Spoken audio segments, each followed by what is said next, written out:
What's up everyone, welcome back to the channel. Today we're doing something really exciting. As you most likely learned from the title and thumbnail, we're building the NK87 entry edition from NovelKeys. Now the NK87 comes in some very nice packaging. The box is clean and colorful, nice branding with a bunch of fun designs all over it, and just so enjoyable to unbox. Inside of that you'll find two smaller boxes. One holds the rubber telephone cable, nothing special, but it gets the job done. The other two conjoined boxes have your switch puller, better than the small U-shaped ones, but mine didn't line up perfectly. I don't think it will really affect functionality, but it's something worth noting. And the other side has an all-metal keycap puller. I thought it was going to unscrew into a screwdriver, but I was just being bamboozled. The keyboard itself is inside of this really nice carrying case. It's a very gorgeous gray cloth with really simple branding on the front. Open it up, you find a thank you card with a hot swap warning on the back along with a QR code that takes you to their how-to page for this board. And finally, you'll find the board strapped securely in its neat little seat. I got the all black version of the entry edition, so it's an all polycarbonate TKL case and plate, but with the silicone dampener inside, it still feels heavy and premium. It comes with NovelKeys screw-in stabs installed with a lot of excess lube all over the place. Its typing angle is a touch higher than the boards I'm used to, but it's in no way less comfortable to type on. The case has no fancy lines or edges, which kind of makes it a little more difficult to pick up off the desk, but for the price point, I'm never going to complain. Now that we've got it all unboxed, let's tear it apart. So, right out of the gate, this is already a different disassembly process. The entry edition case is held together via plastic clips along the top, bottom, and sides. This does result in creaking when you apply a twisting force to the board.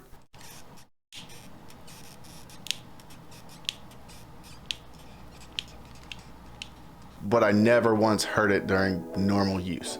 You really have to want to hear it to make it happen. It's recommended to unclip the top first, then the sides, then the front last. You have to apply a moderate amount of force, nothing too crazy. You don't need to go like Hulk mode on it, but it was more force than I was expecting at first. The top case has these silicone strips installed all along the inside where it rests against the plate. They are removable, but I don't really see a reason to do that. Once the top housing is removed, you can separate the plate and the PCB assembly from the bottom case by removing 6 hex screws. And now we can take a look at this big chonker wedge of a silicone dampener. This thing is absolutely massive, and it makes up a large portion of the keyboard's total weight, along with heavily influencing the sound profile. The bottom case is just more polycarbonate with 6 metal standoffs. Fun fact, the standoffs are actually the same size and shape as all of the bits for my iFixit screwdriver, so I just used the screwdriver itself as my socket. Ultra clutch. One of the biggest points of contention with the NK87 was how there were no metal inserts where the standoff screwed in. It was just metal screwing into plastic, which can easily wear out over time. However, NovelKeys fixed this in the NK87. This inspires a lot of confidence when it comes to tinkering with your keyboard, which is something a lot of us in this hobby like to do. You just love to see a company take the feedback like this. The PCB and plate are held together with only 2 screws, which, as someone who loses a lot of plate screws, I love it. As mentioned before, the plate is also polycarbonate color matched to the case. A very popular option for its sound and flexibility, although you won't be getting much flex from this keyboard at all. And finally, you also have a silicone dampener in between the plate and the PCB. Now that we have this entire thing disassembled, I can start modding. As always, let's start with the stabs. As I mentioned before, unlike the NK67, the NK87 comes with screw-in stabilizers. Specifically, NovelKeys' own screw-in stabilizers. And unlike other brand stabs, glorious, the NK stabs are actually pretty good. They definitely need some modding right out of the box despite all that factory lube, but you can make them work with enough TLC. However, I always like to start with fresh, unlubed stabs. So I'm going to be swapping these out with a set of Durock V2s. You are fixed into a 7U bottom row with this board, so definitely keep that in mind if you plan on replacing these stabilizers. I tuned these as usual, fully modded, with the housings and wires lubed with 205 grade 0. With the stabilizers tuned and installed, we can start reassembling the board.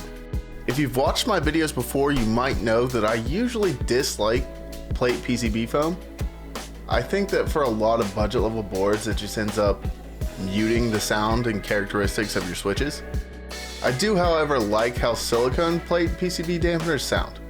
I feel like instead of just muting everything around them, they tend to let some of the switch sound profile actually shine through while keeping volume under control.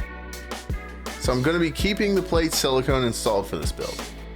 Just line up the slotted inserts on the dampener with the plate, push it all together, and secure it with the 2 screws we took out earlier, and that's a plate PCB assembly. Now for the switches. This time around, I went with a Gateron Milky Yellow Cap V2s. I've heard great things about these switches, and I definitely wanted to give them a go. These have been lubed with Krytox 205 grade 0 and filmed with Prevail switch films, and these things sound and feel great. Stock, they were a little bit scratchier than other Gaterons I've used before, but lubing them solved that completely. After installing the switches, I placed the PCB and plate back into the bottom case. I left out the standoffs with the silicone wedge just to avoid any extra stiffness. If you're gonna forgo the wedge, however, I would recommend at least using some of the standoffs. There's just not much support in the bottom case without it. Line everything up, snap on the top case by applying a bit of pressure around the entire perimeter until every clip snaps into place, and you're done. Super easy. And on to the best part. I wanted to do a Star Wars theme for this board, so I went with the Galactic Empire DSA Keycap set, also from NovelKeys. This set features a dark gray, red, and white colorway that I think matches the board perfectly. The alphas look amazing with the large Arabesh legends and small English sub-legends. It also has lots and lots of really cool novelty keycaps along with really great kitting to fit almost any board. And with that, the build is done. So this is it. This is my Star Wars themed NK87 entry edition.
Okay, so what are my thoughts on this board?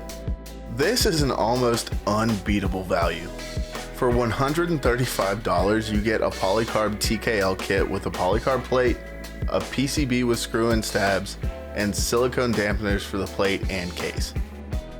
It might not give you everything you could ever want in a custom mech, but it offers so much for the price point.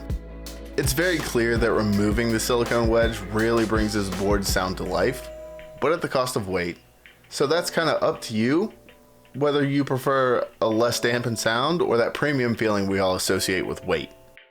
This has to be one of the best ways to take the first step into the custom keyboard hobby, and I don't think anyone who pulls the trigger on this keyboard will regret it.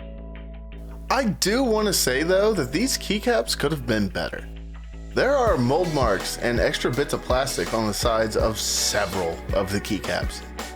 If it was just on the back or the bottom, I really wouldn't have an issue, but they're on visible sides of the caps. It's not the worst and I'll live with it, but for $250 USD, I really expected better. But I guess you're not going to find licensed Star Wars keycaps really anywhere else. Regardless, I enjoyed building this board. I really like the way it turned out, and I hope you all enjoyed coming along with me. If you're still here at the end of the video, thank you so much for watching. If you liked what you saw, leave a like or a comment. It really means a lot to my small channel. If you want to see more or stay up to date, the best way to do it is drop a sub. I upload as often as I can. And thank you again. I'll see you all in the next one.